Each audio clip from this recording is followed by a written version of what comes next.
আপনি কি ঘরে বসে ফ্রিল্যান্সিং করে আয় করতে চান কিন্তু বুঝতে পারছেন না কোথা থেকে শুরু করব?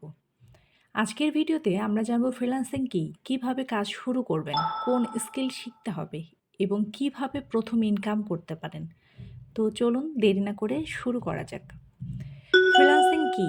ফ্রিল্যান্সিং মানে হলো স্বাধীনভাবে বিভিন্ন ক্লায়েন্টের জন্য কাজ করা। আপনি অফিসে না গিয়ে ঘরে বসে বিভিন্ন অনলাইন প্ল্যাটফর্মের মাধ্যমে কাজ করে ইনকাম করতে পারেন। একেই ফ্রিল্যান্সিং বলে। এই জন্য বেশ কিছু প্ল্যাটফর্ম আছে যেমন আপওয়ার্ক, ফাইবার, ফ্রিল্যান্সার, গরু ইত্যাদি ইত্যাদি। এবার আমরা জানব কিভাবে ফ্রিল্যান্সিং শুরু করবেন। ফ্রিল্যান্সিং শুরু করতে হলে আপনাকে কিছু ধাপ এগোতে হবে। ফার্স্টে যেটা বলবো এটি হচ্ছে একটা স্কিল শিখুন। তারপরে সেই স্কিলের উপর প্র্যাকটিস করুন। তারপরে বেশ কিছু পোর্টফোলিও তৈরি করুন। তারপর ফ্রিল্যান্সিং মার্কেটপ্লেসে অ্যাকাউন্টগুলো খুলুন। প্রথমে কাজ পাবেন না, এটাই স্বাভাবিক, কিন্তু চেষ্টা চালিয়ে যেতে হবে। ভালো রিভিউগুলো সংগ্রহ করতে হবে, কাজের গতি বাড়াতে হবে, ইনকাম বৃদ্ধি করতে হবে।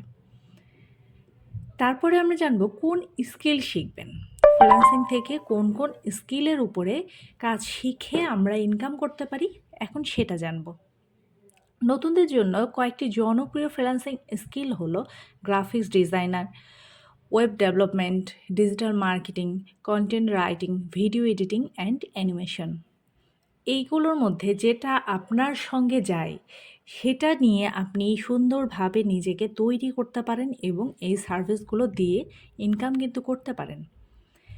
চলুন দেখি কিছু সফল ফ্রিল্যান্সারের গল্প। বাংলাদেশে অনেকেই ফ্রিল্যান্সিং করে লাখ লাখ টাকা ইনকাম করছেন। যেমন উদাহরণ হিসেবে আমরা বলতে পারি রাকিব, ওয়েব ডেভেলপার, প্রতি মাসে 50,000-এর উপরে আয় করছে। সুমি, গ্রাফিক্স ডিজাইনার, ফাইবারে প্রতি মাসে 70,000-এর উপরে আয় করছে। আশিক, ডিজিটাল মার্কেটার, আপওয়ার্কে প্রতি মাসে 1,00,000-এর উপরে ইনকাম করছে। এবার আমরা জানব কিভাবে প্রথম কাজ পাবো। নতুনদের জন্য প্রথমে কাজ পাওয়া খুব কঠিন, কিন্তু কিছু স্ট্র্যাটেজি ফলো করলে এগুলো কাজ পেতে সহজ হবে। যেমন সঠিক স্কিল বেছে নিন, আপনার সঙ্গে যেটা যায় সেই স্কিলটা আপনাকে বেছে নিতে হবে। তারপর প্রোফাইল প্রফেশনালভাবে সাজাতে হবে, ক্লায়েন্টদের জন্য ভালো প্রপোজাল লিখতে হবে। লো প্রাইসের কাজ দিয়ে শুরু করতে হবে। যে কাজটা সবাই সার্ভিস দিচ্ছে 100 টাকায়, আপনি সেটা 80 টাকায় সার্ভিস দেন। এভাবে লো প্রাইসে আপনি সার্ভিসগুলো দেওয়া শুরু করবেন। তারপর আস্তে আস্তে আপনার যখন কোয়ালিটি ভালো হবে, আপনার ক্লায়েন্ট বেশি হবে, আস্তে আস্তে রেটটা বাড়িয়ে দিতে পারেন। ভালো ফিডব্যাকগুলো সংগ্রহ করুন, আর সেই ফিডব্যাকগুলো আপনি বিভিন্ন সোশ্যাল মিডিয়ার মধ্যে সেটা শেয়ার করুন। তারপরে যেটা জানবো পেমেন্ট কিভাবে নেব। আপনার ইনকাম করার টাকা আপনি পেইনিওর মাধ্যমে বা ব্যাংকের মাধ্যমে সরাসরি উইথড্র করতে পারেন। ফাইবার, আপওয়ার্ক থেকে সরাসরি পেইনিওরে টাকা কিন্তু পাঠানো যায়। আচ্ছা, এবার জানবো ফ্রিল্যান্সিংয়ের চ্যালেঞ্জ এবং সমাধানগুলো কিভাবে করব। ফ্রিল্যান্সিং করার সময় কিছু সমস্যা হতেই পারে, যেমন প্রথমে কাজ পাওয়া অনেক কঠিন। আমাদের দেশে ফ্রিল্যান্সিং যারা করে প্রায় 100 জনের মধ্যে একজন সফল হয়, বাকি 99% মানুষ কাজ পায় না, হাঁপিয়ে যায়, কাজ ছেড়ে দেয়। তো এই কারণে চেষ্টা চালিয়ে যেতে হবে।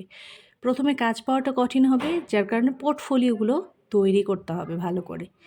তারপর অতিরিক্ত প্রতিযোগিতাগুলো যে স্কিলের উপর, সেই স্কিলগুলো অ্যাভয়েড করতে হবে। পেমেন্টের সমস্যার জন্য পেইনিওরটা অবশ্যই অ্যাকাউন্টটা খুলে রাখতে হবে। আজকের ভিডিওতে আমরা জানলাম তাহলে কিভাবে ফ্রিল্যান্সিং শুরু করতে হয়, কি শিখতে হয় এবং কিভাবে আয় করতে হয়। যদি ভিডিওটি ভালো লেগে থাকে অবশ্যই লাইক, কমেন্ট, সাবস্ক্রাইব করবেন এবং আপনার কোনো মতামত থাকলে অবশ্যই কমেন্টে জানাবেন। আজ এ পর্যন্তই, ভালো থাকবেন।